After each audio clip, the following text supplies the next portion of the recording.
Fitoi çmimin e madh Sun International Music Competition profesoresha Ina Kosturi, në një arritje të jashtëzakonshme për artin dhe kulturën shqiptare.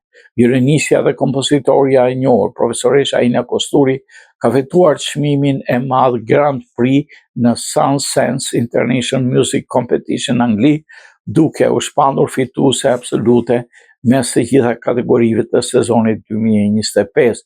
Ky vlerësim e gjithë artistën shqiptare në emrat më të spikatur të muzikës klasike evropiane. Në intervistën për Diellin, Kosturi e përshkroi çmimin si një emocion që të kupton interpretimin e veprave të njohura ndërkombëtare nga orkestra të tilla si ajo e Budapestit e Rumanisë e Madridit. Vepra fituese koncert për violinë dhe orkestrë shënon një rikthim historik në muzikën akademike shqiptare, pasi është koncerti i parë i këtij zhanri i krijuar në më shumë se 3 dekada.